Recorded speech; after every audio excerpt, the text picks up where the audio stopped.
Bonjour. Le sujet du jour, c'est la charge des batteries.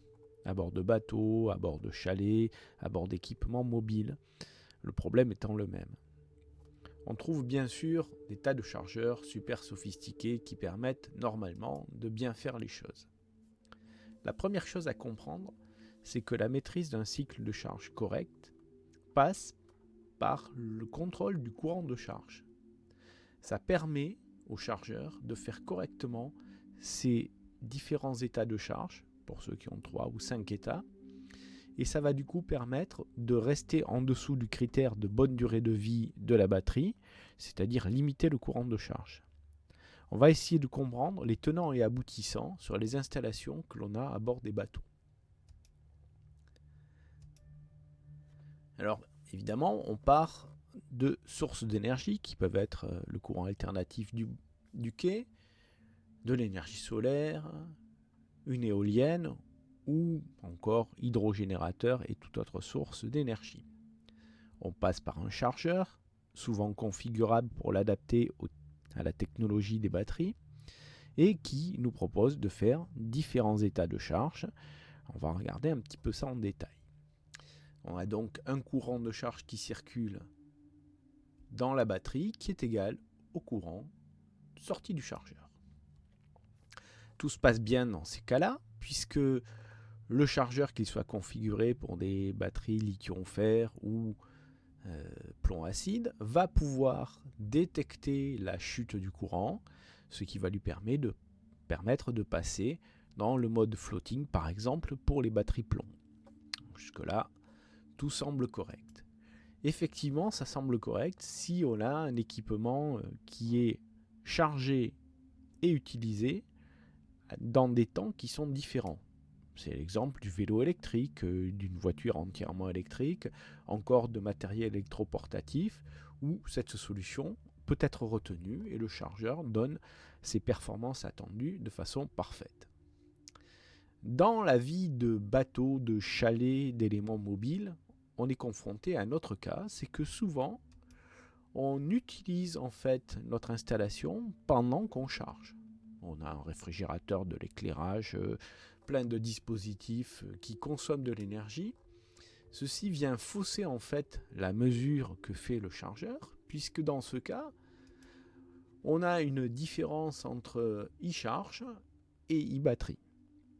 Alors cette différence, c'est pas très grave en soi, sauf que en fait, ça va fausser complètement la perception que le chargeur aura du courant qui circule dans la batterie, et donc il ne va pas pouvoir faire un cycle de charge correct, et il va rester vraisemblablement très souvent dans un mode qui est le bulk mode, et qui va donc provoquer un maintien à des fortes tensions de batterie pour des très grandes durées, ce qui va provoquer une réduction de la durée de vie des batteries. Et si c'est des batteries plomb, on va entendre le liquide et l'électrolyte bouillir à l'intérieur. Pour les batteries lithium-fer, s'il y a un BMS qui fait correctement le travail, il va préserver la batterie, mais la charge ne sera pas optimum. Le seul moyen pour que le chargeur puisse à nouveau faire correctement son travail, c'est lui redonner la vue du vrai courant qui circule dans la batterie. Il faut donc en fait une mesure externalisée du courant sur la branche qui rentre dans la batterie.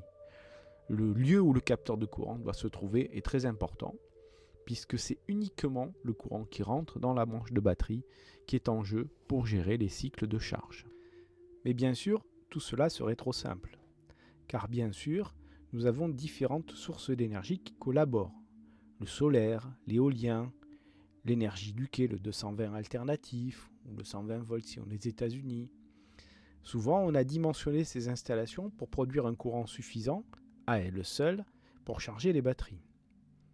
La conséquence, c'est que si on a du vent, du soleil et en plus de l'énergie du quai, on risque d'être en surproduction d'énergie et on risque d'avoir trop de courant pour charger les batteries. Du coup, on va perturber énormément la façon dont les chargeurs vont appréhender les cycles, parce qu'en général, ce sont des chargeurs indépendants, et ils vont un petit peu se mélanger les pinceaux et ne plus comprendre ce qu'ils doivent faire pour arriver à essayer de faire leur cycle de charge. En fait, ils n'y arriveront pas. Un autre aspect est la surproduction. Si le solaire, le quai, donnent en même temps, on risque d'avoir un courant disponible bien supérieur à ce qui est nécessaire pour charger les batteries ou être supérieur aux critères pour garder une bonne durée de vie de ces batteries. Les chargeurs indépendants ne contrôlent que le courant qui sort d'eux-mêmes, donc ils n'ont aucune vision du courant global qui rentrera dans les batteries. On ne peut rien à ça, sauf avoir des chargeurs intelligents et communicants, ce qui est impossible si on veut garder des appareils de sources diverses qui risquent de ne pas pouvoir communiquer entre eux. Ce qui complique les choses, mais rend le choix des composants, régulateurs en tout cas, plus libre, et donc il va falloir trouver des solutions pour pallier ces problèmes.